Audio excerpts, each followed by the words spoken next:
Pour ma remise de diplôme, ils ont laissé une pizza surgelée sur le comptoir et ont envoyé un SMS félicitations dans la conversation de groupe familial. Une semaine plus tôt, ils avaient organisé pour ma sœur une grande fête dans le jardin avec feux d'artifice et un photographe avec drone. Quand j'ai demandé pourquoi, mes parents ont haussé les épaules. « Tu n'es pas vraiment du genre à faire la fête », je n'ai pas répondu. Je n'ai pas mangé. J'ai juste pris mon sac et je suis parti. Ce soir-là, mon grand-père m'a envoyé un SMS, « Pourquoi tout le monde s'affole ?» Je me tenais dans ma toge de diplômé, fixant une pizza surgelée laissée sur le comptoir de la cuisine avec un post-it jaune sur lequel était écrit « Félicitations ». Le contraste entre ma réussite et cette offrande pathétique m'a frappé comme un coup de poing. Mon téléphone a vibré avec un message de groupe. Le message de félicitations obligatoire de mes parents. 7 jours plus tôt, ils avaient dépensé des milliers de dollars pour la remise de diplôme de ma sœur Amanda, avec des feux d'artifice illuminant le ciel et un drone capturant chaque instant. Mes doigts se sont resserrés autour de mon étui de diplôme alors que 22 ans passés à être la fille invisible se sont cristallisés en cet unique instant. J'ai retiré ma toque de diplômé et je l'ai posée sur le comptoir, à côté de cette pathétique pizza surgelée. 4 ans d'études de médecine, d'innombrables nuits blanches, summa cum laude. Et c'était ça, ma célébration. La maison était silencieuse, à l'exception du bourdonnement du réfrigérateur. Maman et papa étaient encore en Europe avec Amanda, célébrant sa remise de diplôme en commerce avec un voyage de 2 semaines en Italie et en France. Sa remise de diplôme avait eu lieu le week-end dernier. La mienne, c'était aujourd'hui. Ils connaissaient les 2 dates depuis des mois. J'ai sorti mon téléphone de mon sac et j'ai fait défiler la conversation de groupe familial. Le message était là, coincé entre des photos de vacances d'Amanda posant devant la tour Eiffel et une tentative de selfie floue de papa. Félicitations, Cécilia, pour ta remise de diplôme. Fier de toi. C'est tout. Une seule phrase avec un point d'exclamation. Comme si la ponctuation pouvait compenser leur absence. J'ai de nouveau regardé la pizza surgelée. Suprême avec extra fromage. Même pas ma préférée. La préférée d'Amanda. Il l'avait probablement achetée pour elle et avait oublié. Ça ne devrait plus me faire mal. C'était juste un autre jour dans une vie passée à être négligé. Mais quelque chose dans la finalité de cette remise de diplôme rendait cela impossible à ignorer. Je me disais depuis des années que lorsque j'accomplirais quelque chose de vraiment extraordinaire, d'indéniable, il me verrait enfin. J'avais imaginé cette journée différemment. Pas aussi extravagante que la fête d'Amanda dans le jardin avec un groupe de musique et un dîner traiteur professionnel. Pas avec le photographe et son drone. Ça a dû coûter des milliers. Juste quelque chose. Un bon dîner au restaurant. Une carte avec un message sincère. Des fleurs, peut-être. J'ai passé mon doigt le long du bord de mon étui de diplôme. À l'intérieur se trouvait la preuve que j'avais obtenu mon diplôme en étant la première de ma promotion dans l'une des facultés de médecine les plus compétitives du pays. 4 ans de sacrifice pendant qu'Amanda changeait de spécialisation 3 fois avant de se décider pour l'administration des affaires. Mon téléphone a sonné avec une autre notification. Une nouvelle photo dans le chat familial. Amanda portant un béret à la terrasse d'un café. Déjà 36 j'aime. Je suis monté pour me changer, passant devant le mur de photos de famille. Le visage d'Amanda souriait sur au moins les 2/3 d'entre elles. Récital de danse, tournoi de football, remise de diplôme du lycée. Ma présence était réduite au portrait de famille annuel et à une photo gênante de mon exposition scientifique au lycée. Alors que je suspendais ma toche dans le placard, mon téléphone a sonné. Le visage de maman est apparu à l'écran. Salut, ma chérie. Comment s'est passée la cérémonie ? Sa voix avait cette qualité distraite que je ne connaissais que trop bien. C'était bien. Je me suis assise sur mon lit, soudainement épuisée. Tu as reçu notre message et la pizza ? J'ai dit à ton père qu'on aurait dû commander quelque chose, mais on était tellement occupés avec la planification du voyage d'Amanda. En arrière-plan, j'entendais des rires et le tintement de verre. Oui, je les ai reçus. Merci. Nous sommes si fiers de toi, ma chérie. La faculté de médecine. Qui l'eût cru ? J'ai fermé les yeux. Moi, maman. Je dis que je veux être médecin depuis que j'ai 10 ans. Bien sûr, rit-elle. Quoi qu'il en soit, nous fêterons ça correctement à notre retour. Oh, Amanda veut te dire bonjour. Avant que je puisse répondre, la voix de ma sœur est arrivée. Cécilia, félicitations, sœurette. Paris n'est-ce pas incroyable? Papa nous a acheté des billets pour l'opéra demain. Je ne saurais pas. Je n'y suis jamais allé. Tu devrais absolument venir la prochaine fois. Et, tu as vu les photos de ma fête de remise de diplôme? Les images du drone sont dingues. J'ai mordu ma lèvre. Oui, ça avait l'air sympa. Sympa? C'était épique. Papa dit que ça valait chaque centime. Elle a baissé la voix pour prendre un ton de conspiratrice. Et je n'ai eu mon diplôme qu'avec un GPA de 3.2. Rien à voir avec ton statut de génie. C'est à ce moment-là que quelque chose a changé en moi. Après toutes ces années, j'avais simplement supposé qu'Amanda avait excellé sur le plan académique, comme elle semblait exceller en tout le reste aux yeux de nos parents. Attends, quel était ton GPA déjà? Ai-je demandé prudemment. 3.2 à peine cum laude. Rien à voir avec tes notes parfaites, docteur génie. 3.2 après toutes les célébrations, les feux d'artifice, les vacances en Europe pour un 3.2. Alors que je m'étais épuisé au travail, maintenant un 4.0, jonglant entre un poste d'assistante de recherche et du bénévolat à la clinique du campus. Bref, maman veut reprendre le téléphone. Je t'aime. Ramène-moi un souvenir de. Attends, où vas-tu fêter ça? Nulle part, dis-je doucement alors que maman reprenait le téléphone. On parlera quand on rentrera, ma chérie. Profite bien de ta pizza. Papa nous emmène au Louvre maintenant. Je t'aime. L'appel s'est terminé avant que je puisse répondre. Je suis resté assise en silence un long moment, puis je suis redescendu à la cuisine. La pizza était toujours là, décongelant lentement sur le comptoir à côté de ma toque de diplômé. 4 ans d'études de médecine, summa cum laude, une pizza surgelée et un texto. J'ai pris une profonde inspiration et je me suis enfin autorisé à ressentir ce que j'avais réprimé pendant des années. Je n'étais pas seulement négligé ou moins favorisé. J'étais invisible. 2 semaines plus tard, mes parents et Amanda sont revenus d'Europe avec des valises pleines de souvenirs et des centaines de photos. J'avais passé ces 2 semaines à prendre des gardes supplémentaires au centre de santé du campus où je travaillais à temps partiel, évitant la maison vide et cette pizza que j'avais finalement jetée sans y toucher. Dîner de famille chez tante Jessica ce soir, annonça maman le lendemain de leur retour. Tout le monde veut entendre parler du voyage et célébrer vos 2 remises de diplôme. J'ai levé les yeux de mon café. Nos 2 remises de diplôme. Bien sûr, dit maman, mais quelque chose dans son ton sonnait comme une pensée après coup. Ce soir-là, je me suis rendu à la maison de banlieue de tante Jessica, me préparant mentalement à ce qui allait suivre. L'allée était déjà pleine de voitures. Toute la famille élargie était présente. À l'intérieur, Amanda était au centre de l'attention dans le salon, faisant circuler son téléphone avec des photos de vacances pendant que les parents poussaient des « oh » et des « ah » admiratifs. Papa servait du vin, l'air bronzé et détendu. Personne ne m'a remarqué en entrant, sauf grand-père James, qui m'a adressé un sourire chaleureux depuis son fauteuil dans le coin. « Voilà le docteur », a-t-il appelé, et les têtes se sont enfin tournées vers moi. « Cécilia !» Tante Jessica s'est précipitée. « Félicitations pour la faculté de médecine. » Quelle réussite! Merci, dis-je, sincèrement touché par son enthousiasme. Je racontais justement à ton cousin la fête de remise de diplôme incroyable d'Amanda, continua-t-elle. Ces feux d'artifice étaient spectaculaires. On se demandait pourquoi tu n'avais pas eu de célébration, toi aussi. La pièce devint silencieuse. J'ai senti la chaleur monter à mes joues alors que tous les yeux se tournaient vers mes parents. Maman a ri légèrement. Oh, Cécilia n'est pas vraiment du genre à faire la fête. N'est-ce pas, ma chérie? Elle a toujours été si indépendante. Papa a hoché la tête. Amanda adore les bonnes fêtes, mais Cécilia préfère les choses discrètes. Des personnalités différentes, vous savez.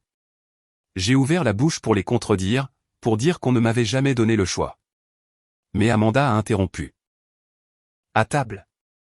Venez voir le diaporama que papa a fait de ma remise de diplôme et de nos aventures à Paris.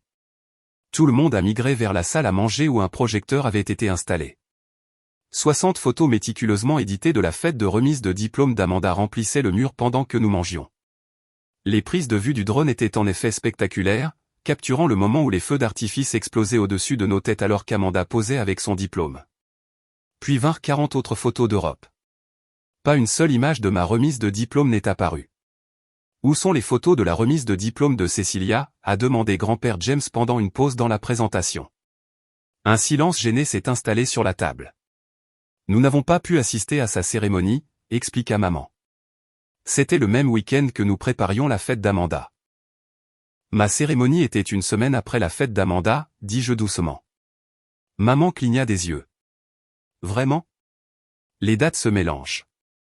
Quoi qu'il en soit, Cecilia a compris. Elle a toujours été si autonome. La conversation s'est rapidement tournée vers les perspectives d'emploi d'Amanda. J'ai poussé la nourriture dans mon assiette, n'ayant plus faim. Après le dîner, je me suis échappé dans le jardin pour prendre l'air. Tante Jessica m'y a trouvé. Ça va, ma chérie? Tu sembles silencieuse ce soir. J'ai haussé les épaules. Juste fatiguée du travail. Elle a étudié mon visage. Tu sais, je n'ai jamais compris tes parents. Ils t'ont toujours traité différemment. J'ai essayé d'en parler à ta mère, mais elle insiste sur le fait qu'ils vous traitent toutes les deux de la même manière. Ce n'est pas le cas, dis-je simplement. Tante Jessica a soupiré. Je sais. Je ne comprends juste pas pourquoi. Plus tard dans la nuit, je suis retourné dans ma chambre d'enfant, incapable de dormir. Le contraste entre la façon dont mes parents célébraient Amanda et la façon dont ils reconnaissaient mes réussites était trop frappant pour être ignoré plus longtemps. Je me suis retrouvé à ouvrir le tiroir du bas de mon bureau où j'avais gardé des bulletins de notes, des récompenses et des certificats au fil des ans, des prix d'excellence académique, des trophées de concours scientifiques, des offres de bourses d'universités prestigieuses. Toutes ces réussites soigneusement documentées et rangées. Je me suis demandé si mes parents avaient gardé des archives similaires des accomplissements d'Amanda. Curieuse, je suis monté au grenier où les souvenirs de famille étaient entreposés. À la faible lumière de la lampe de poche de mon téléphone, j'ai trouvé des boîtes soigneusement étiquetées au nom d'Amanda, des vêtements de bébé, des projets scolaires, des programmes de récital. Ma propre boîte était beaucoup plus petite, contenant principalement de vieux vêtements et quelques photos d'école. Alors que je me retournais pour partir, mon pied a accroché quelque chose. Une boîte de classement avait été cachée derrière de vieilles valises. À l'intérieur se trouvaient des documents financiers, des relevés bancaires, des papiers d'hypothèque. Un dossier était étiqueté « Remise de diplôme d'Amanda ». J'ai hésité, puis je l'ai ouvert. À l'intérieur se trouvaient des reçus et des contrats. La fête de remise de diplôme avait coûté plus de 15 000 $. Le photographe avec son drone, à lui seul, 2 000 $. Les feux d'artifice, 3 000 $ de plus. Mais ce qui m'a coupé le souffle, c'est un document au-dessus, un deuxième contrat d'hypothèque. Mes parents avaient contracté une deuxième hypothèque sur notre maison pour payer la célébration de remise de diplôme d'Amanda et son voyage en Europe. Alors que je traitais cette découverte, une enveloppe jaunie est tombée d'entre les papiers. Elle était adressée à ma mère, avec une écriture que je reconnaissais comme celle de ma grand-mère, décédée quand j'avais 12 ans. La lettre était datée peu après ma naissance. Margaret, commençait-elle. Je sais que les circonstances de l'arrivée de Cecilia dans votre vie ont été difficiles, mais c'est une enfant innocente. La façon dont vous vous focalisez sur Amanda tout en ignorant Cecilia m'inquiète profondément. Est-ce parce qu'elle n'est pas, la lettre s'arrêtait là. La deuxième page manquait. N'est pas quoi? L'implication flottait dans l'air comme une présence physique. N'est pas à toi? N'est pas désiré?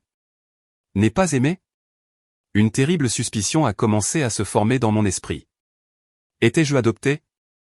Était-ce pour cela que mes parents avaient toujours favorisé Amanda? Parce qu'elle était leur enfant biologique et que je ne l'étais pas. La possibilité me semblait à la fois dévastatrice et éclairante.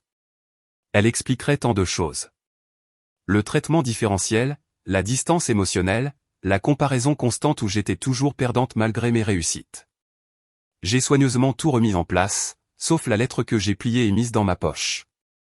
En redescendant discrètement, toute ma compréhension de ma famille et de ma place en son sein avait été fondamentalement ébranlée. La lettre de ma grand-mère m'a hanté pendant des jours. Je ne pouvais pas me résoudre à demander directement à mes parents si j'étais adopté. En partie par peur de la réponse, en partie en sachant qu'ils pourraient rejeter mes préoccupations comme ils rejetaient tout le reste à mon sujet. Au lieu de cela, j'ai commencé ma propre enquête. J'ai demandé mon acte de naissance au bureau des archives du comté. J'ai cherché des photos de bébés dans les albums de famille. J'ai scruté mes traits dans le miroir, cherchant une ressemblance avec mes parents que j'aurais pu négliger. L'acte de naissance est arrivé en premier. Mes deux parents y figuraient comme mes parents biologiques. Cela ne signifiait pas nécessairement grand-chose. Les parents adoptifs pouvaient être inscrits sur des actes de naissance modifiés. J'avais besoin de plus d'informations, et il n'y avait qu'une seule personne en qui j'avais confiance pour me donner des réponses franches.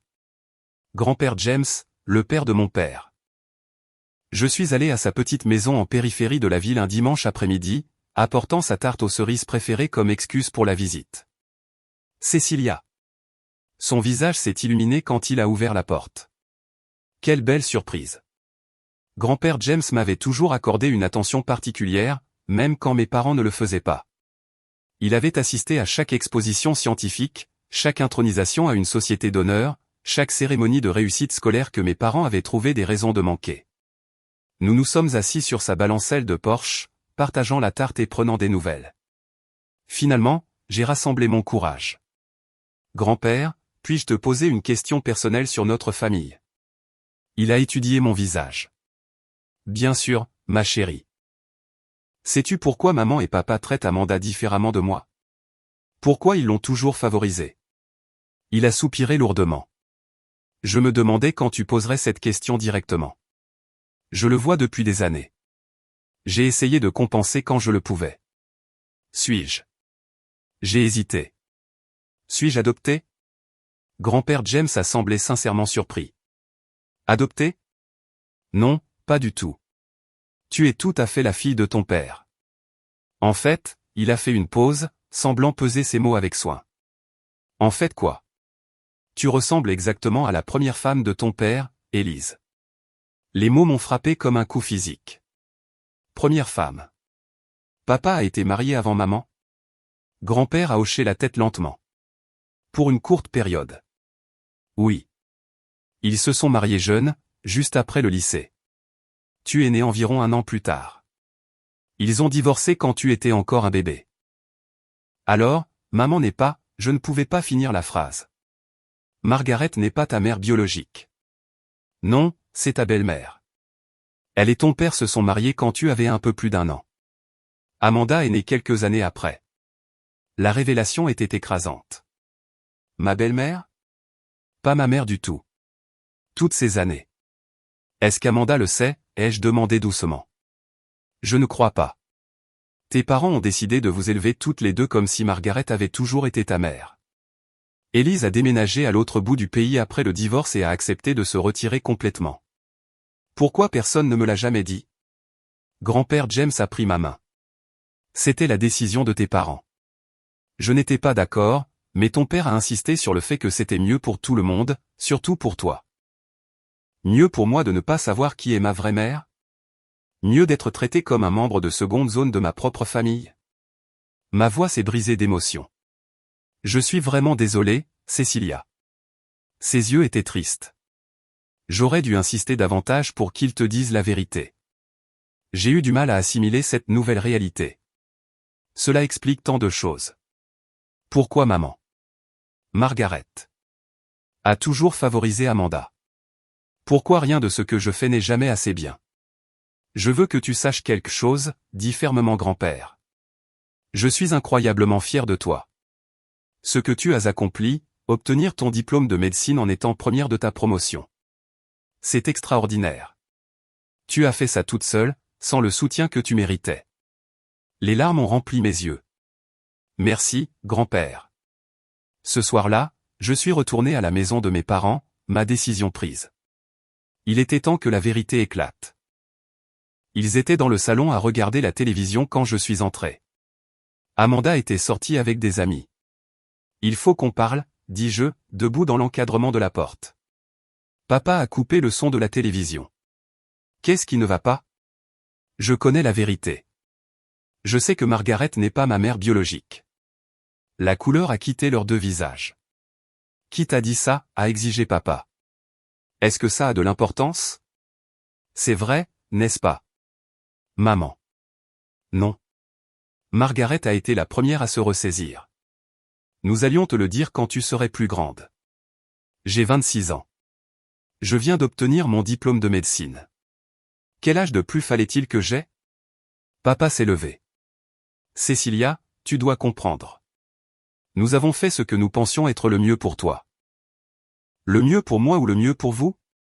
Était-ce le mieux pour moi de grandir en me sentant indésirable dans ma propre maison?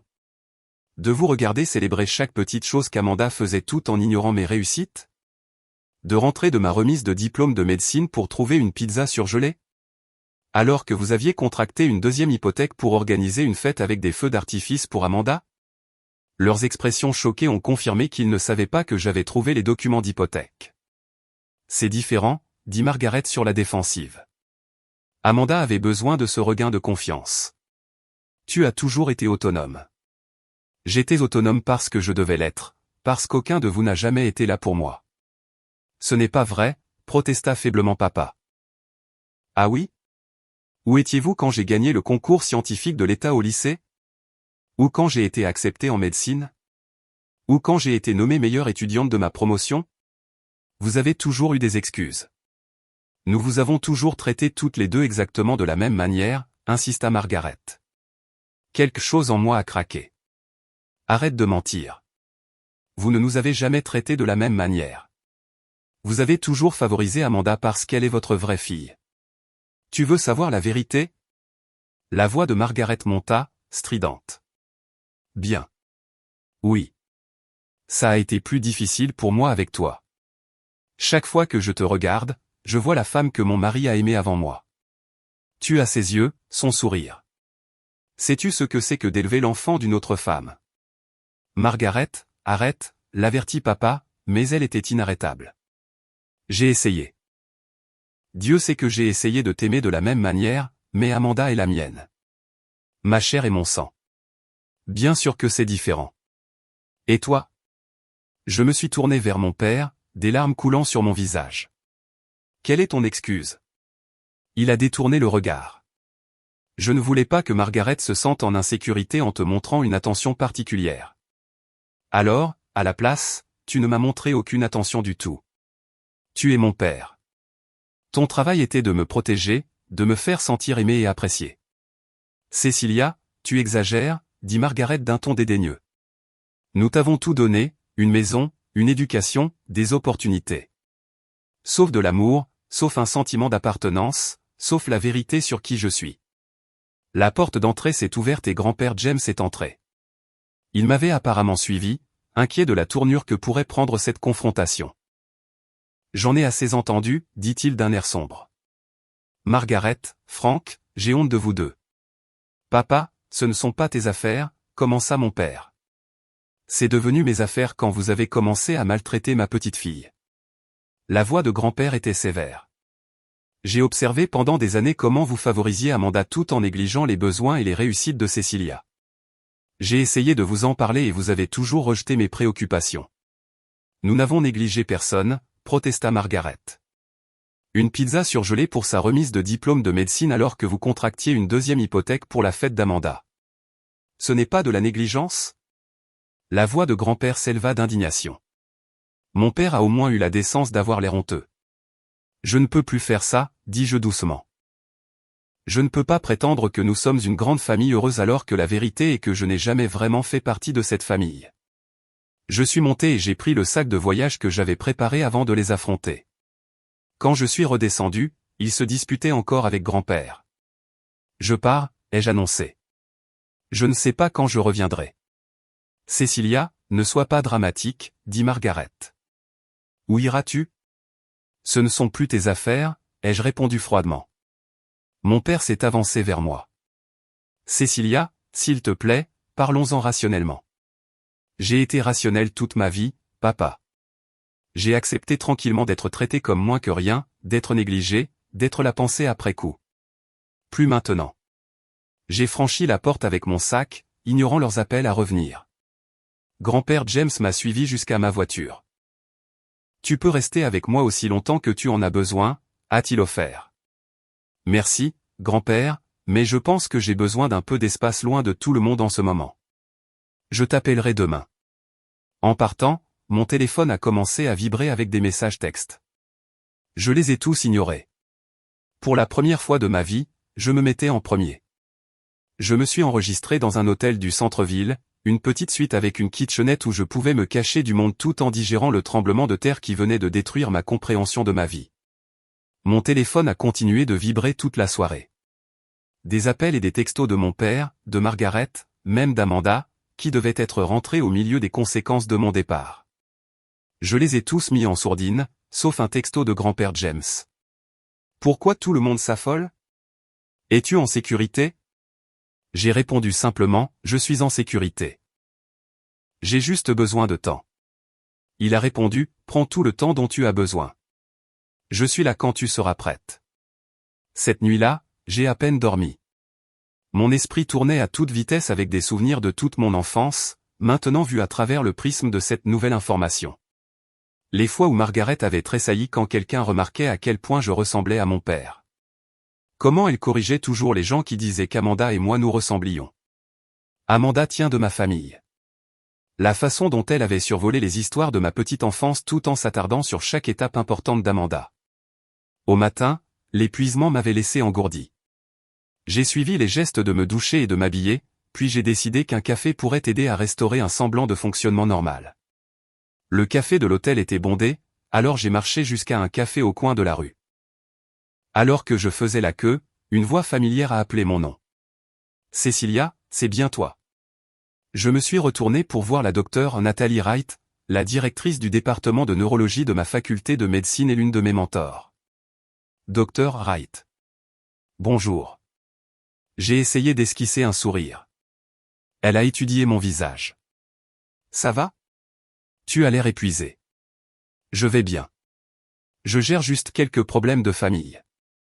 Elle a fait un signe de tête vers une table vide dans le coin. Joins-toi à moi.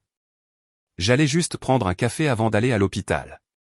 Quelque chose dans son expression bienveillante a brisé ma résolution de gérer cela seul. J'ai hoché la tête et l'ai suivi à la table après que nous ayons pris nos boissons. J'ai entendu dire que tu as eu ton diplôme summa cum laude, dit-elle. Félicitations. C'est une réussite extraordinaire. Merci. Sa fierté sincère pour mon accomplissement a fait monter des larmes inattendues à mes yeux. Cécilia, qu'est-ce qui ne va pas? Et s'il te plaît, ne dis pas rien. Je suis médecin depuis assez longtemps pour reconnaître quand quelqu'un est en détresse. Avant de m'en rendre compte, je lui racontais tout. La pizza surgelée, la découverte de ma mère biologique, la confrontation avec mes parents. Elle a écouté sans interruption, son expression compatissante. Quand j'ai fini, elle a soupiré profondément. Je suis vraiment désolé que tu aies dû endurer cela. Les dynamiques familiales peuvent laisser des blessures plus profondes que n'importe quelle blessure physique. Je ne sais même pas quoi faire maintenant, ai-je admis. Tout ce que je pensais savoir sur moi-même, ma famille. Tout a été un mensonge. La docteure Wright est restée silencieuse un moment. Puis-je partager quelque chose de personnel avec toi? J'ai hoché la tête. Mes parents m'ont renié quand j'avais 22 ans, dit-elle. J'ai fait mon coming out et ils étaient profondément religieux. Ils m'ont donné un ultimatum. Nier qui j'étais ou quitter leur vie. Pendant des années, j'ai essayé de regagner leur approbation, leur amour. J'ai atteint chaque étape académique et professionnelle possible, pensant que si j'étais assez réussi, assez accompli, ils m'accepteraient. L'ont-ils fait? Elle a secoué la tête. Non. Et finalement, j'ai réalisé que leur incapacité à m'aimer inconditionnellement n'était pas un reflet de ma valeur. C'était une limitation en eux. Ces mots ont profondément résonné.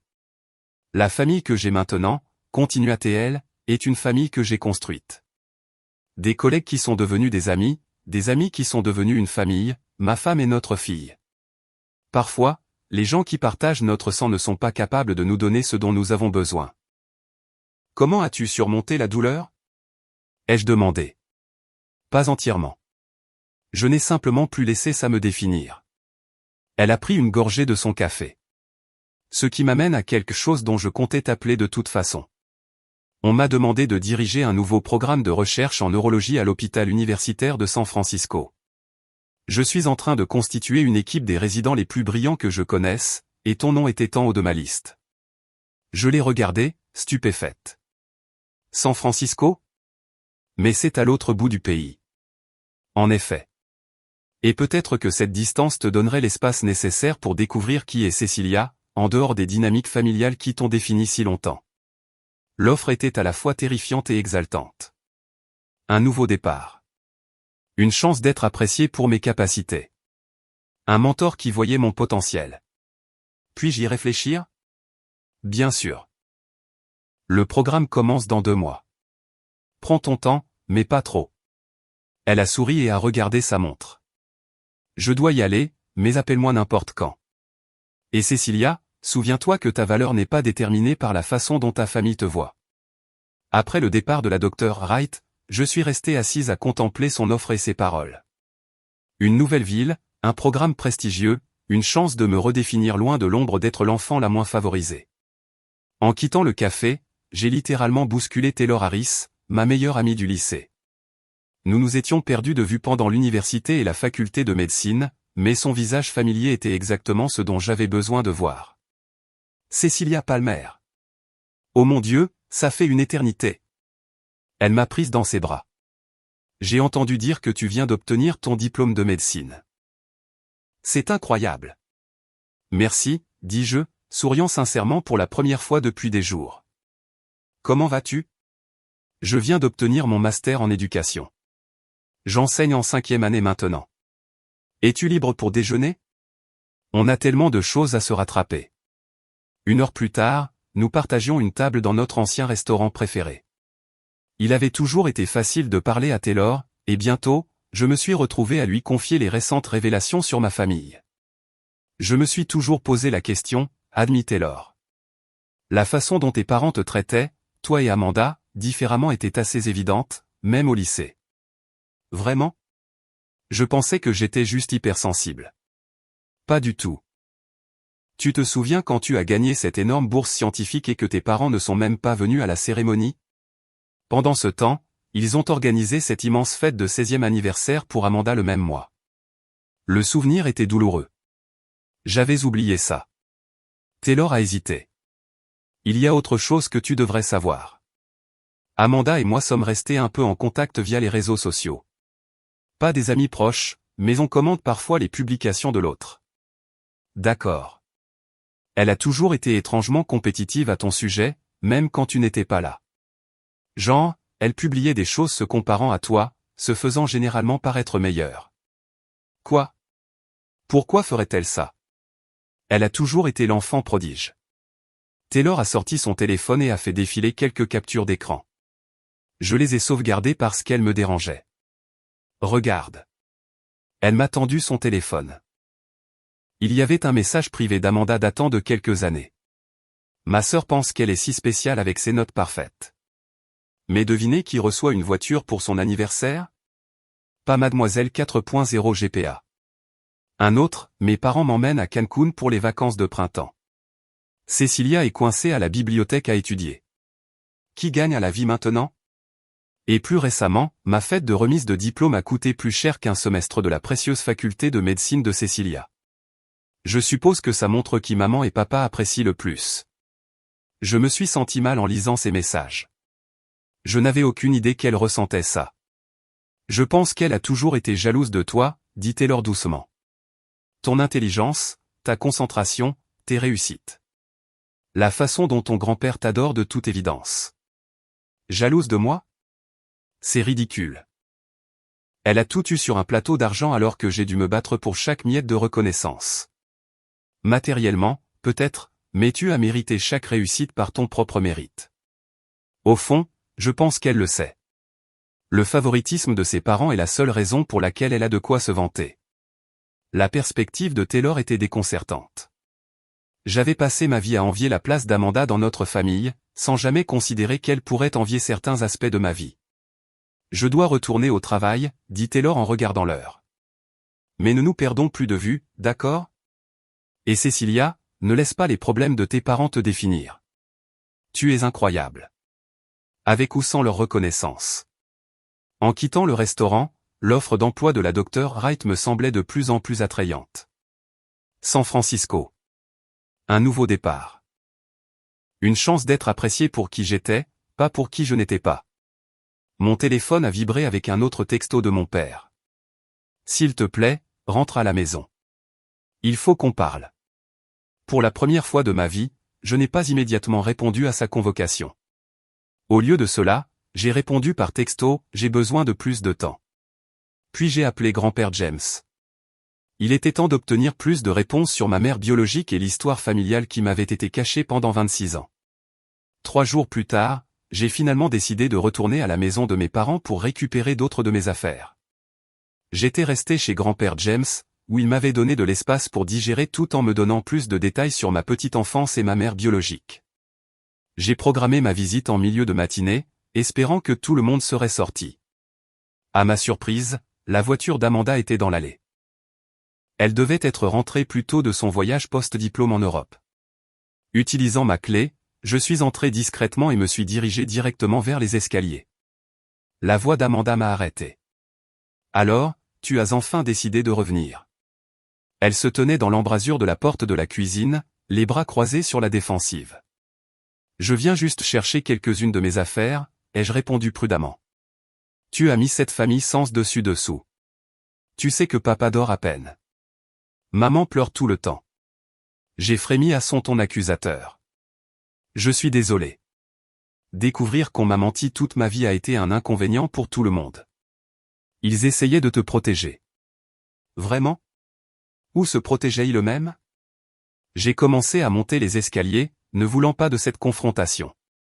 Tu as toujours eu la vie facile, a crié Amanda derrière moi, sa voix amère. J'ai arrêté, me retournant lentement. Facile? Tu te moques de moi. C'est toi l'intelligente, la talentueuse, celle qui a tous les dons naturels. Sais-tu ce que c'est que de grandir dans ton ombre? Ces mots étaient si absurdes que j'ai failli rire.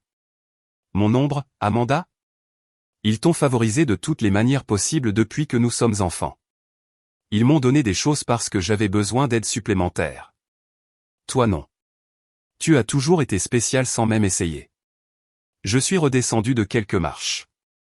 C'est vraiment ce que tu penses? Que je n'ai pas essayé? Que la faculté de médecine était facile? Que mon diplôme summa cum laude est juste arrivé comme ça? Au moins, tu savais qui tu étais, ce que tu voulais. J'ai passé toute ma vie à essayer de le découvrir tout en te regardant marcher avec confiance vers tes objectifs. L'ironie était stupéfiante. Toutes ces années, j'avais envié la confiance d'Amanda, son charme social facile, sa place apparemment sans effort au centre de l'attention de notre famille. Je ne me suis jamais sentie confiante, ai-je admis doucement. J'essayais toujours de prouver que j'étais digne du même amour et de la même attention qu'il te couvrait. L'expression d'Amanda a vacillé. Il t'aime. Pas comme il t'aime toi. C'est différent, pas moins. Une pizza surgelée, Amanda. Ils m'ont laissé une pizza surgelée pour ma remise de diplôme de médecine tout en contractant une deuxième hypothèque pour ta fête. En quoi ce n'est pas moins? Avant qu'elle puisse répondre, la porte d'entrée s'est ouverte. Mes parents sont entrés, se figeant en me voyant. Cécilia, dit mon père, sa voix hésitante. Tu es à la maison. Je ne suis pas à la maison. Je viens juste chercher des vêtements. Margaret s'est avancée. S'il te plaît, parlons-en calmement. En famille.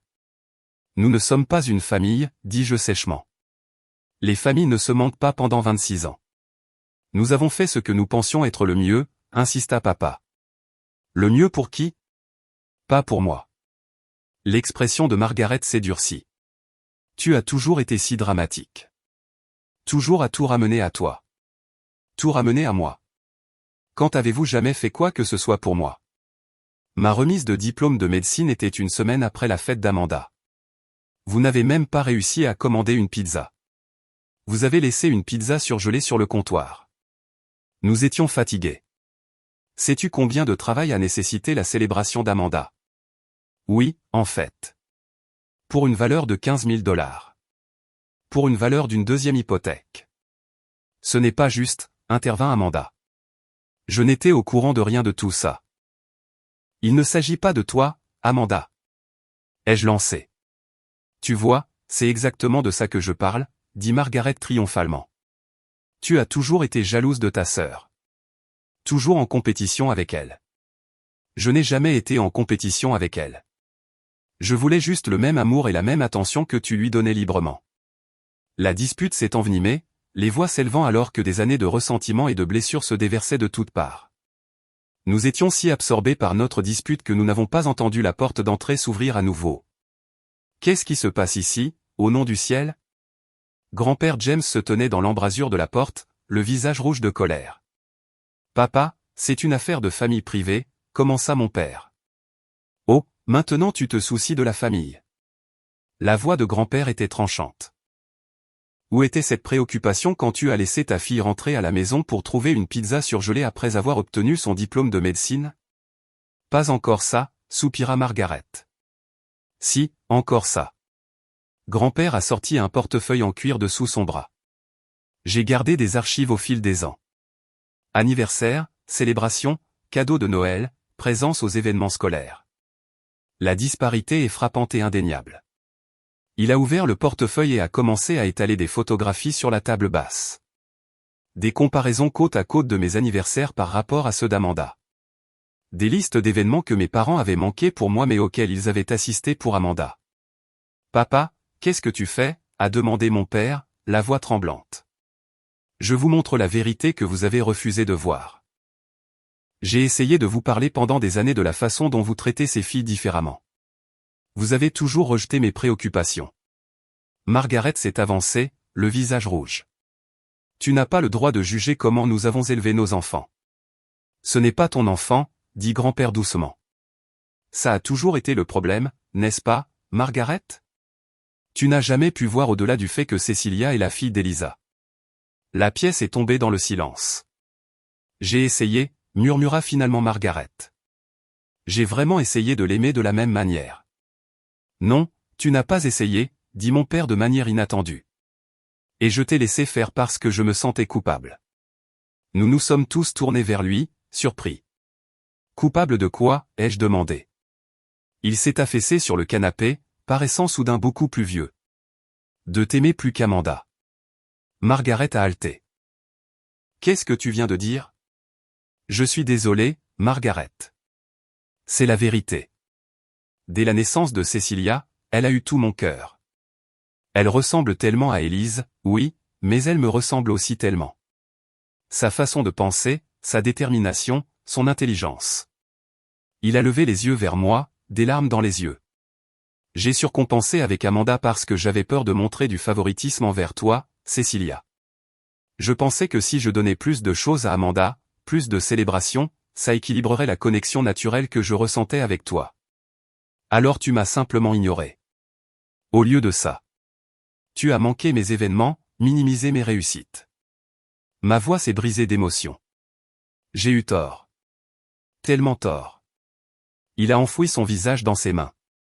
Margaret se tenait raidement, le visage livide. Comment oses-tu dire que tu l'aimes plus que notre fille? Je ne l'aime pas plus, a-t-il clarifié. Je les aime différemment. Mais j'ai toujours eu peur de montrer une attention particulière à Cecilia à cause de ta jalousie envers ma relation avec elle. Et finalement, il est devenu plus facile de simplement suivre ton exemple en me concentrant sur Amanda. J'ai tout abandonné pour élever l'enfant d'une autre femme, a crié Margaret. Et c'est comme ça que tu me remercies. Personne ne t'a demandé de renoncer à quoi que ce soit, intervint grand-père James. Tu as choisi d'épouser un homme avec un enfant. Cet enfant méritait ton amour et ton soutien, pas ton ressentiment. Tu ne comprends pas, dit Margaret, la voix brisée. Sais-tu ce que c'est que d'élever un enfant qui te rappelle chaque jour que ton mari a aimé quelqu'un d'autre en premier? D'essayer de rivaliser avec un fantôme? Tu ne rivalisais avec personne, dis-je doucement. J'étais juste une petite fille qui avait besoin d'une mère. Amanda, qui avait regardé silencieusement tout cela se dérouler, a soudainement pris la parole. As-tu vraiment saboté les options universitaires de Cecilia? Tout le monde s'est tourné vers elle, confus. De quoi parles-tu? Ai-je demandé. Amanda semblait mal à l'aise.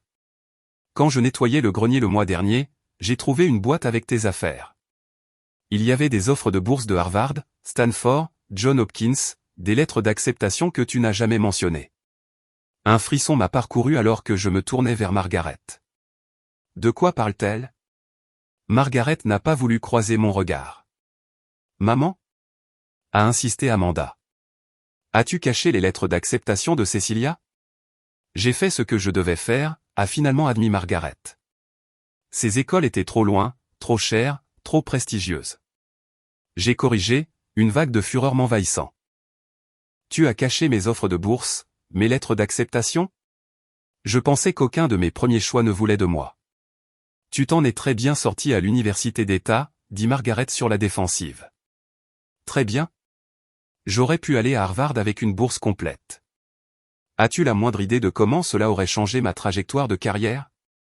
Les opportunités que j'ai manquées? Je ne voulais pas que tu reçoives un traitement spécial juste parce que tu es intelligente.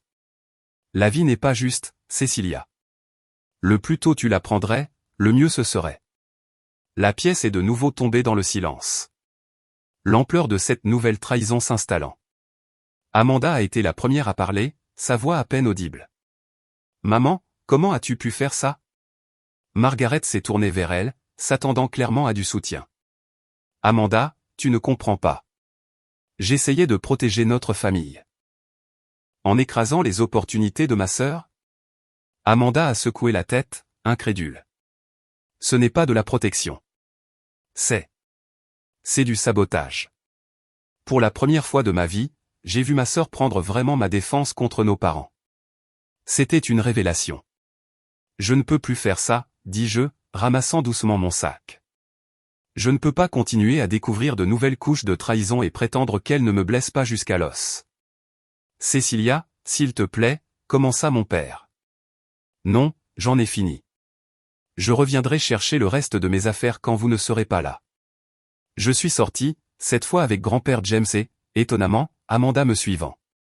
Je n'en avais aucune idée, dit Amanda une fois que nous étions dehors. À propos de tout ça. Les lettres, la façon dont il te traitait. J'ai toujours pensé. Tu as toujours pensé que j'avais la vie facile, ai-je terminé pour elle. Je sais que tu as dit ça plus tôt. J'avais tort. Elle semblait sincèrement bouleversée. Je suis vraiment désolé, Cecilia. Grand-père James a mis ses bras autour de nos deux épaules. Allez, les filles. Rentrons chez moi. Je pense que nous avons tous besoin d'un peu de temps loin de cette maison. En nous dirigeant vers nos voitures, j'ai senti quelque chose changer entre Amanda et moi. Le début, peut-être, d'une relation basée sur la vérité plutôt que sur la compétition et le ressentiment. Mais ma relation avec mes parents semblait irrémédiablement endommagée. Le sabotage délibéré de mes opportunités éducatives était une trahison trop profonde pour être facilement pardonnée.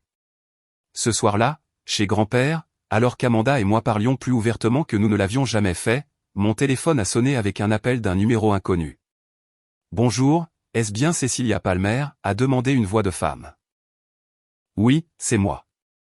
Qui est-ce? Il y a eu une pause. Je m'appelle Sarah Winters. Je crois que je suis votre mère biologique. Comment avez-vous eu ce numéro, ai-je demandé, ma main tremblant en tenant le téléphone. Votre grand-père James m'a contacté, a répondu Sarah. Il pensait qu'il était temps que nous nous rencontrions. J'ai jeté un coup d'œil à grand-père qui me regardait avec un mélange d'appréhension et d'espoir. Il devait l'avoir contacté après notre conversation sur ma mère biologique. Je pensais que vous étiez. Je n'ai pas pu finir la phrase. Morte? La voix de Sarah était douce. Non, je suis bien vivante. Votre père et Margaret vous ont dit que j'étais morte? Ils n'ont jamais rien dit sur vous du tout. Je viens de découvrir il y a quelques jours que Margaret n'est pas ma mère biologique. Il y a eu un long silence à l'autre bout du fil. Oh, Cecilia, je suis tellement désolé. Grand-père a fait signe que lui et Amanda me laisseraient seuls. Ils se sont éclipsés de la pièce alors que je m'enfonçais sur le canapé. Pourquoi ne m'avez-vous jamais contacté? Ai-je demandé, incapable de cacher la blessure dans ma voix. J'ai essayé, dit Sarah. Plusieurs fois au fil des ans. Quand vous aviez 5 ans, j'ai traversé le pays en avion pour vous voir. Votre père et Margaret ont menacé de prendre une ordonnance restrictive. Quand vous aviez 10 ans, j'ai envoyé des cadeaux d'anniversaire. Ils ont été retournés sans être ouverts. Quand vous aviez 16 ans, j'ai essayé de vous contacter via les réseaux sociaux. Ils m'ont bloqué. Mon esprit vacillait avec cette nouvelle information. Ils ne m'ont rien dit sur vous, même pas votre nom. Ça faisait partie de l'accord. Quand ils ont divorcé, votre père a obtenu la garde exclusive et j'ai J'ai accepté de me retirer complètement. J'avais 22 ans, je luttais contre la dépression après votre naissance. Je pensais que je faisais ce qu'il y avait de mieux pour vous, vous donner de la stabilité avec votre père. Je ne savais pas qu'il se remarierait si vite ou qu'il m'effacerait complètement de votre vie. Pourquoi grand-père James vous a-t-il contacté maintenant? Il a dit que vous étiez en crise, que vous aviez découvert la vérité sur votre filiation et que vous aviez du mal. Il a pensé que me rencontrer pourrait vous aider à trouver une forme de clôture, ou peut-être un nouveau départ. Les émotions m'ont submergé. La colère face à la tromperie, le deuil pour la relation que je n'avais jamais eue, la curiosité pour cette femme qui m'avait donné naissance. Aimeriez-vous que l'on se rencontre? A demandé Sarah avec hésitation. J'habite à Boston maintenant, mais je pourrais venir vous voir. Où? C'est entièrement votre décision, Cecilia. Boston. À la côte opposée de San Francisco, où le docteur Wright m'avait offert le poste de résidente. La géographie semblait soudain être une métaphore du choix qui s'offrait à moi. Aller de l'avant vers un nouvel avenir ou revenir en arrière pour récupérer mon passé. Je pense que j'aimerais bien ça, dis-je finalement. Vous rencontrer. Nous avons convenu de nous retrouver pour le déjeuner le lendemain.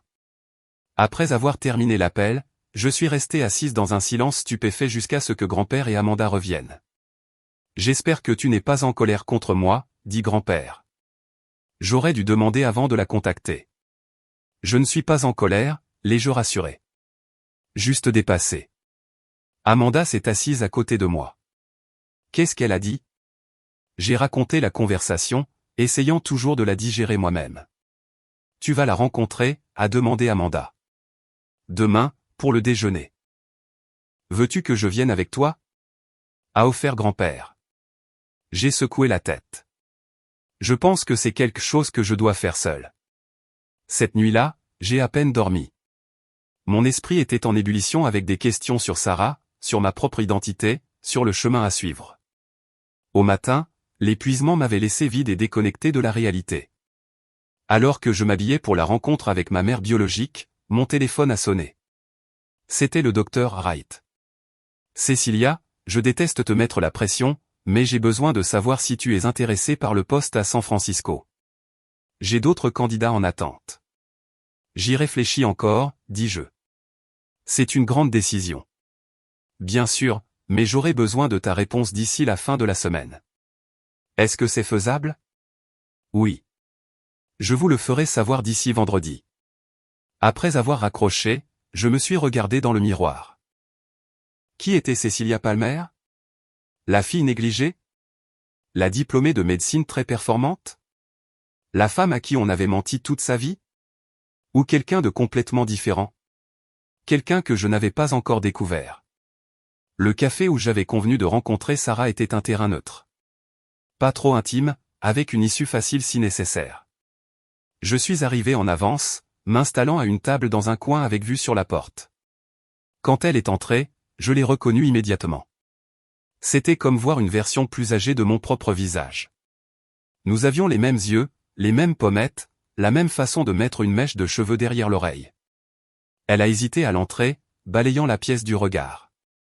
Quand nos yeux se sont croisés, son visage s'est illuminé d'un sourire si familier qu'il m'a serré la poitrine. « Cecilia » dit-elle doucement en s'approchant de la table. Je me suis levé maladroitement, incertaine du protocole pour saluer la mère que l'on n'a jamais connue. Elle semblait tout aussi incertaine, s'arrêtant avant de me serrer dans ses bras. « Merci de me rencontrer », dit-elle alors que nous nous asseyions toutes les deux. De près, la ressemblance était encore plus frappante. Nous avons commandé du café, toutes deux demandant la même préparation. Un nuage de crème, pas de sucre. Je ne sais même pas par où commencer, admit Sarah. Il y a 26 ans à couvrir. Commençons par pourquoi, ai-je suggéré. Pourquoi es-tu parti? Vraiment parti? Pas la version que mon père a pu raconter à grand-père James. Sarah a pris une profonde inspiration. J'ai eu une grave dépression postpartum après ta naissance. C'était avant qu'on en parle beaucoup ou qu'on la traite. Je me sentais déconnecté de tout, y compris de toi. Ton père travaillait de longues heures pour nous soutenir. J'étais seul la plupart du temps avec un nourrisson dont je ne savais pas comment m'occuper. Quand il a demandé le divorce, je ne me suis pas battu. J'ai accepté de lui donner la garde exclusive parce que je croyais sincèrement que tu serais mieux sans moi. Et plus tard, quand tu t'es rétabli? À ce moment-là, il avait épousé Margaret et il t'élevait comme leur fille. On m'a dit à plusieurs reprises que perturber cela ne ferait que te blesser. Elle a baissé les yeux sur son café. J'ai fait une terrible erreur, Cecilia. Je l'ai regretté chaque jour de ma vie. La douleur brute dans sa voix était indéniable. Parle-moi de toi maintenant, dis-je, pas prête à offrir le pardon, mais disposée à écouter. Elle m'a parlé de sa vie, comment elle était finalement retournée à l'école, devenue psychologue, spécialisée en santé mentale maternelle. Elle s'était mariée, mais n'avait jamais eu d'autres enfants. Je ne pouvais pas, a-t-elle expliqué. J'avais l'impression de trahir l'enfant que j'avais déjà abandonné. Au fil du déjeuner, je me suis surprise à étudier ses manières, notant des similitudes entre nous. La façon dont elle gesticulait en faisant valoir un point, son approche analytique des problèmes, son sens de l'humour peint sans rire. Tu es exactement comme je t'imaginais, dit-elle à un moment donné. Forte, brillante, résiliente. Je ne suis rien de tout ça en ce moment, ai-je admis. Je me sens complètement perdu. Ce n'est pas comme ça que ton grand-père t'a décrite. Il est immensément fier de ce que tu as accompli, surtout compte tenu des défis auxquels tu as été confronté. Nous avons parlé pendant des heures, perdant la notion du temps alors que nous commencions à combler les lacunes de nos vies séparées. Il n'y a pas eu de lien mère-fille instantané, ce qui aurait été irréaliste après 26 ans d'absence. Mais il y avait une connexion, un sentiment de reconnaissance. Alors que notre rencontre touchait à sa fin, Sarah a hésité avant de demander, serais-tu ouverte à l'idée de rester en contact, d'apprendre à se connaître progressivement? Je pense que j'aimerais bien ça, dis-je, me surprenant moi-même de réaliser que c'était vrai. J'habite à Boston, m'a-t-elle rappelé. Mais je voyage parfois pour le travail, et il y a toujours les appels téléphoniques, les chats vidéo. Boston, pas San Francisco. Une autre attraction dans une direction différente. Après m'être séparé de Sarah, je suis retourné chez grand-père dans un état second. La rencontre m'avait laissé émotionnellement épuisé, mais aussi étrangement pleine d'espoir. Pour la première fois, je ressentais une connexion avec mes origines biologiques. Amanda attendait avec anxiété. Comment ça s'est passé? Bien. Je pense. Elle est. Elle me ressemble à bien des égards. Ça va? J'ai secoué la tête. Je ne sais pas ce que je suis en ce moment. Papa a appelé. Il veut te parler. Je ne peux pas. Pas encore. Amanda a hoché la tête en signe de compréhension. Je comprends.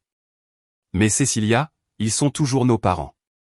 Imparfaits, terribles à bien des égards, mais toujours nos parents. Tes parents, ai-je corrigé gentiment. Il est mon père, mais elle n'a jamais été ma mère. Pas vraiment. Ce soir-là, alors que j'essayais de donner un sens à tout ce qui s'était passé au cours de la semaine écoulée, mon téléphone s'est allumé avec un texto de Margaret. Ton père a eu une crise cardiaque. Urgence de l'hôpital Cédar. J'ai fixé le message, choqué. Mon premier instinct a été de le rejeter comme une tactique de manipulation. Mais quand le téléphone de grand-père a sonné quelques secondes plus tard avec la même nouvelle, j'ai su que c'était réel. Nous nous sommes précipités à l'hôpital pour trouver Margaret faisant les 100 pas dans la salle d'attente des urgences, le visage strié de larmes. Que s'est-il passé, a exigé grand-père. Il s'est effondré à la maison, dit-elle. Douleur à la poitrine. Ils font des tests maintenant. Est-ce grave, a demandé Amanda, la voix tremblante. Ils ne savent pas encore, mais sa tension artérielle était dangereusement élevée. Un médecin est sorti pour nous donner des nouvelles. Monsieur Palmer a subi une légère crise cardiaque. Il est stable maintenant, mais il devra faire d'importants changements dans son mode de vie à l'avenir. Pouvons-nous le voir, ai-je demandé. La famille seulement pour le moment, a répondu le médecin. Nous sommes tous de la famille, dit fermement grand-père James. Le médecin a hoché la tête. Deux à la fois, s'il vous plaît. Margaret et Amanda sont entrées les premières.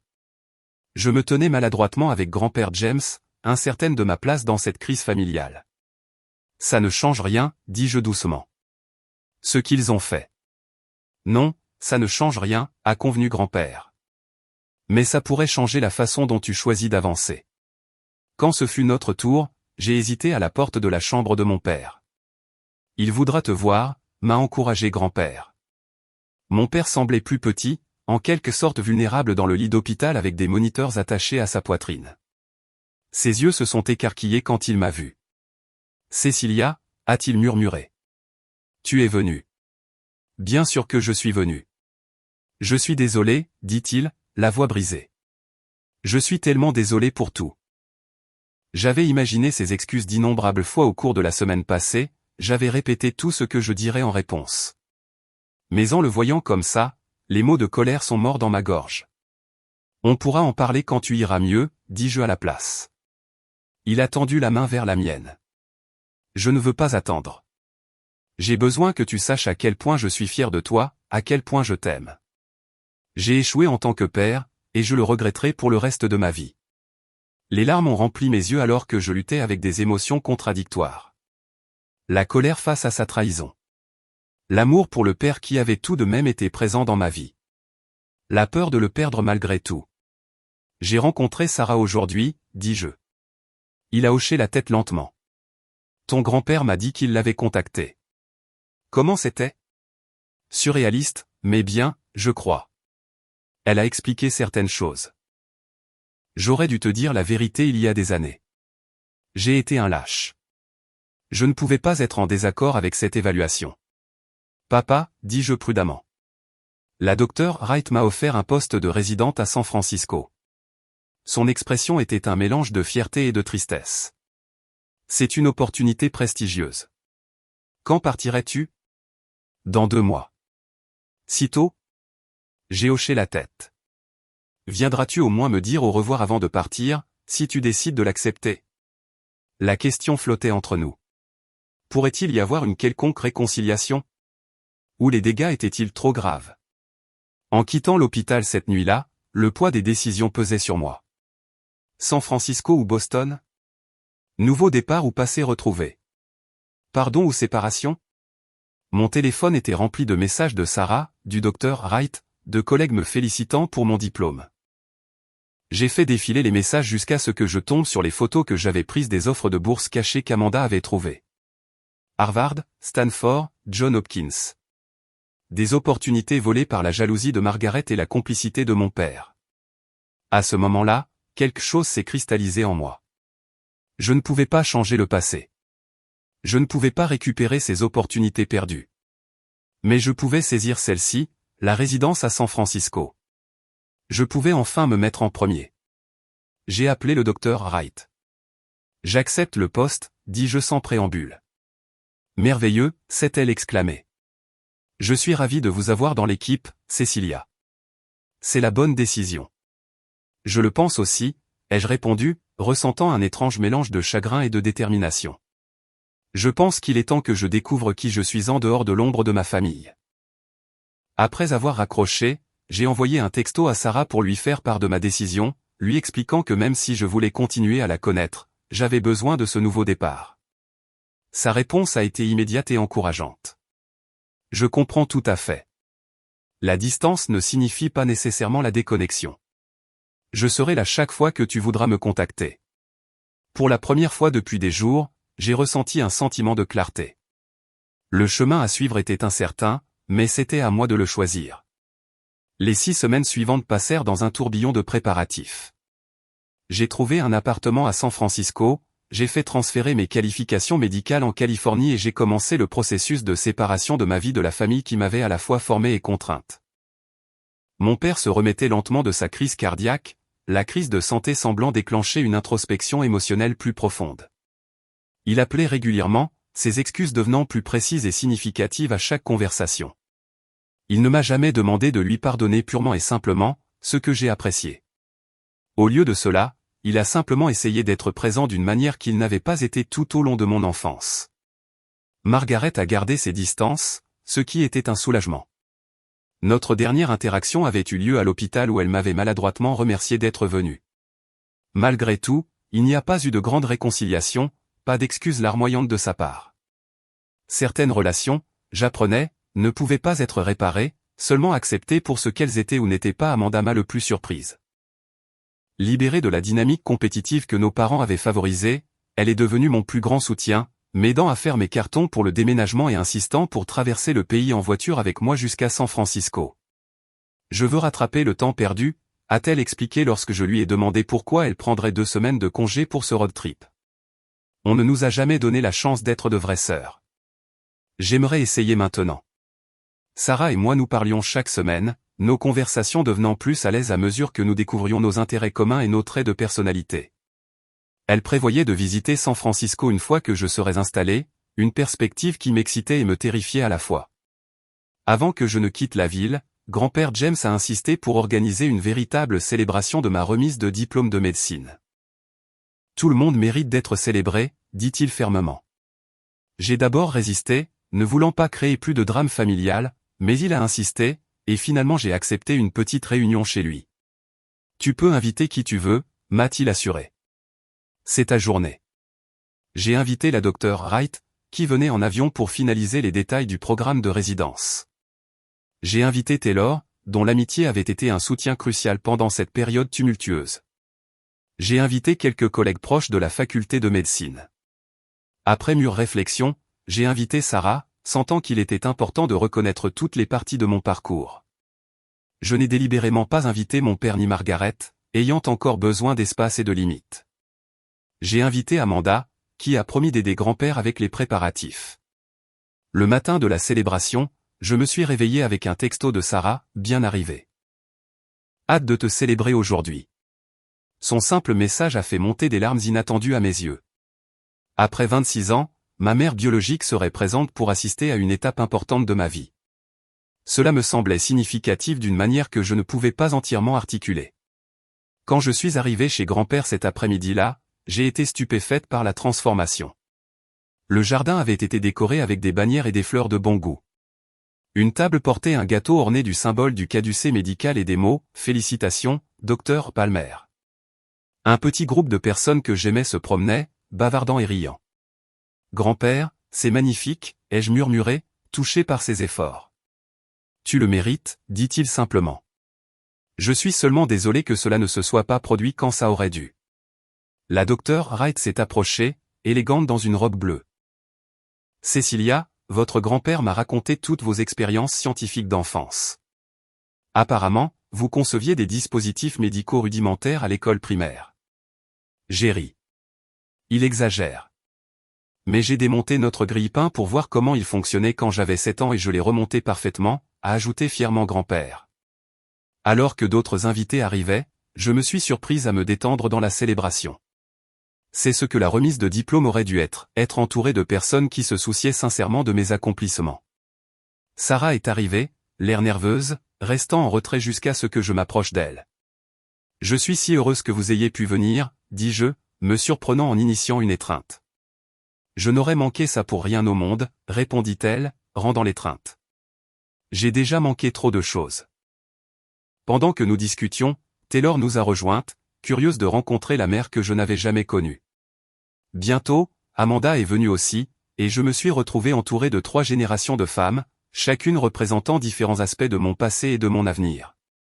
La célébration battait son plein quand j'ai remarqué un mouvement au portail. Mon père se tenait là avec Margaret, tous deux l'air incertains. « Je suis désolé », murmura Amanda, suivant mon regard. Papa a appelé, demandant s'il pouvait venir. Je lui ai dit que ce n'était pas ma décision, mais je suppose qu'ils sont venus quand même. Je me suis figé, des émotions contradictoires m'envahissant. Une partie de moi voulait leur demander de partir, de protéger ce rare moment de joie de leur présence compliquée. Une autre partie reconnaissait que leur apparition représentait au moins une tentative de changement. Grand-père James les a également remarqués et est venu à mes côtés. « Que veux-tu que je fasse ?» J'ai pris une profonde inspiration. « Laisse-les rester, mais je ne ferai aucun effort particulier. » Ils sont entrés prudemment, portant un grand paquet cadeau. Mon père semblait pâle mais déterminé. Margaret semblait mal à l'aise, surtout quand elle a aperçu Sarah de l'autre côté du jardin. L'énergie de la réunion a changé, les invités sentant la tension sous-jacente. Je me suis occupé en parlant avec la docteure Wright et d'autres collègues, évitant délibérément toute interaction immédiate avec mon père et Margaret. Finalement, grand-père James a demandé l'attention de tous. « J'aimerais porter un toast à Cecilia, qui a fait preuve d'une détermination et d'une intelligence extraordinaire pour obtenir son diplôme de médecine. Summa cum laude. Je ne pourrais pas être plus fier de la femme que tu es devenue. D'autres ont ajouté leurs propres mots aimables. Le docteur Wright a parlé de mon potentiel en tant que médecin. Taylor a évoqué nos projets scientifiques au lycée. Amanda, à ma grande surprise, a prononcé un discours sincère sur son admiration pour ma persévérance. Lorsque les toasts officiels se sont terminés, grand-père James m'a demandé si je voulais dire quelques mots. Je n'avais rien préparé, mais debout là, entouré de cette assemblée non conventionnelle, les mots sont venus naturellement. Merci à tous d'être ici aujourd'hui. Cette célébration signifie plus pour moi que vous ne pourriez l'imaginer. Tout au long de ma vie, je me suis souvent senti invisible, comme si mes réussites passaient inaperçues. Aujourd'hui, je me sens vu. J'ai fait une pause, rassemblant le courage pour ce que je devais dire ensuite. Les dernières semaines m'ont appris que la famille n'est pas seulement une question de sang ou de lien juridique.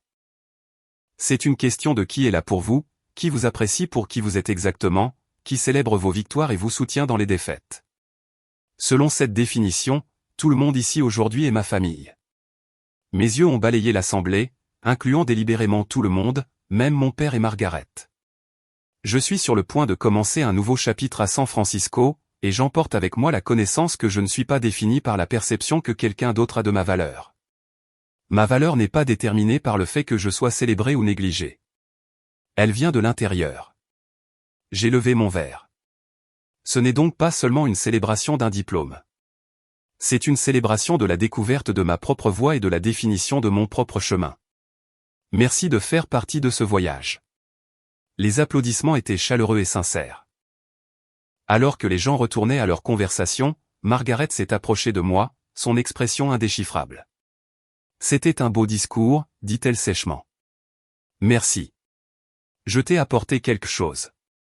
Elle m'a tendu une enveloppe épaisse. Amanda a trouvé ça dans le grenier. J'ai pensé que tu devrais les avoir. À l'intérieur se trouvaient les lettres de bourse et les récompenses manquantes. 18 preuves physiques d'opportunités refusées. Pourquoi maintenant, ai-je demandé doucement. Parce que les garder était mal, a-t-elle admis. Je ne peux pas changer ce que j'ai fait, mais je peux au moins le reconnaître. Ce n'était pas tout à fait des excuses, mais c'était peut-être ce qui s'en approchait le plus de la part de Margaret. Merci de me les avoir rendus, dis-je formellement. Elle a hoché la tête et s'est éloignée, clairement mal à l'aise avec le poids émotionnel du moment. Mon père s'est approché ensuite, l'air fragile, mais déterminé. Cécilia, je sais que nous n'étions pas invités, mais je ne pouvais pas te laisser partir sans te dire au revoir correctement. Vous êtes là maintenant, dis-je, ni accueillante ni rejetante sa présence. Le cadeau est de nous deux, a-t-il continué, faisant un geste vers la grande boîte. Ce n'est pas grand-chose, mais nous voulions te donner quelque chose de significatif. Je l'ai ouvert avec précaution pour trouver une nouvelle sacoche de médecin en cuir de qualité évidente, avec mon nom et MD, gravé sur une plaque de laiton. C'est magnifique, ai-je reconnu. Merci. Cécilia, commença-t-il avec hésitation. Je sais que je n'ai aucun droit de demander une autre chance, mais j'espère que peut-être, avec le temps et la distance, nous pourrons trouver un moyen de reconstruire une sorte de relation, à tes conditions. Bien sûr. J'ai étudié son visage. Le visage dont j'avais hérité, ainsi que son intellect et sa détermination. Malgré tout, il était toujours mon père. Je ne peux faire aucune promesse, dis-je, honnêtement. Mais je ne fermerai pas complètement la porte. Nous verrons ce que le temps nous apportera. Un soulagement a envahi ses traits.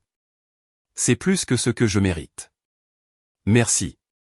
Alors que la célébration se poursuivait, je me suis retrouvé dans un moment surréaliste, regardant Sarah et grand-père James en pleine conversation, voyant Amanda discuter facilement avec mes amis de la faculté de médecine, observant mon père et Margaret en périphérie, essayant de trouver leur place dans cette nouvelle réalité.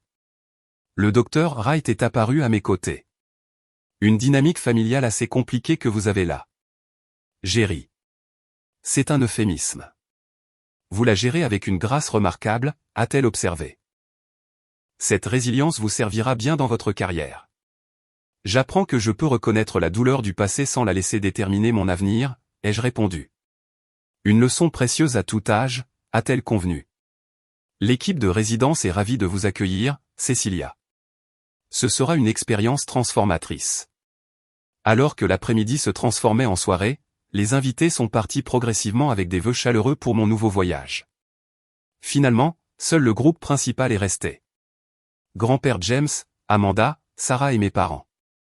Je devrais aller finir mes cartons, dis-je, prête à mettre fin à cette journée émotionnellement complexe.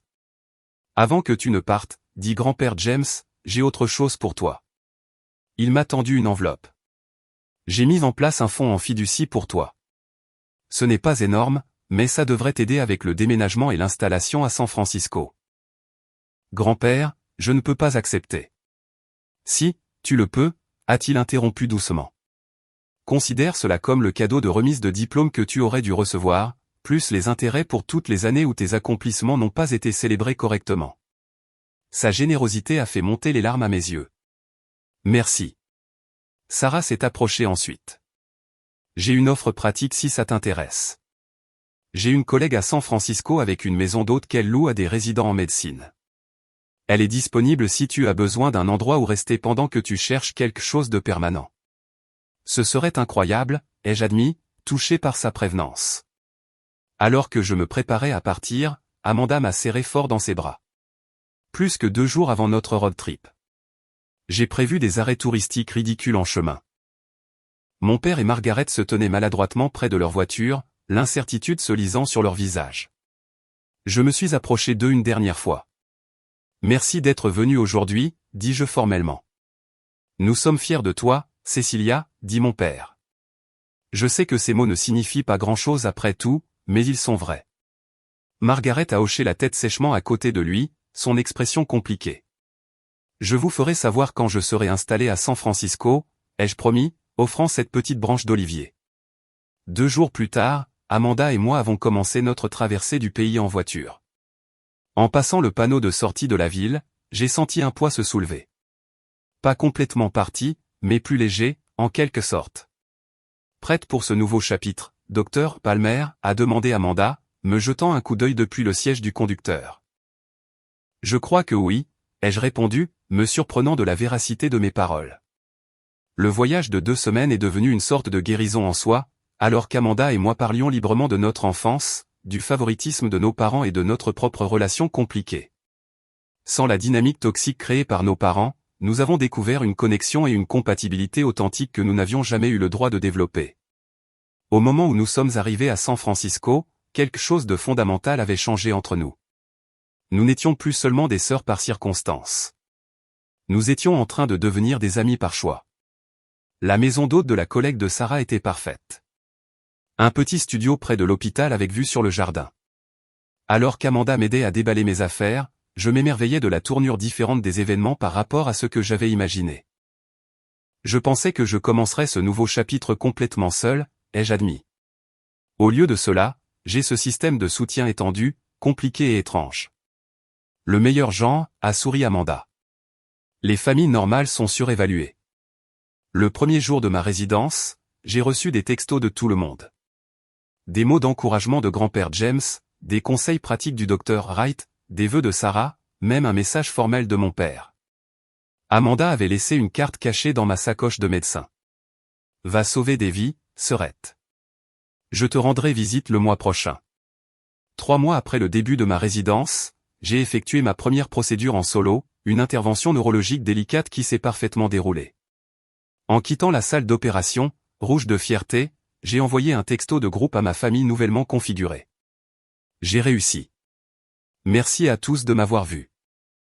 Parce que c'était ça, j'avais réalisé, ce que j'avais cherché tout ce temps. Pas de grande célébration ou de reconnaissance matérielle, mais simplement d'être vu pour qui j'étais, que mon existence, mes efforts, mon humanité soient reconnus et appréciés. En m'installant dans ma nouvelle vie à San Francisco, j'ai compris que la pizza surgelée et le texto le jour de ma remise de diplôme ne m'avaient pas défini. Ils avaient simplement révélé une vérité que j'avais besoin de voir, que ma valeur ne dépendait pas de la reconnaissance des autres. Elle ne l'avait jamais été.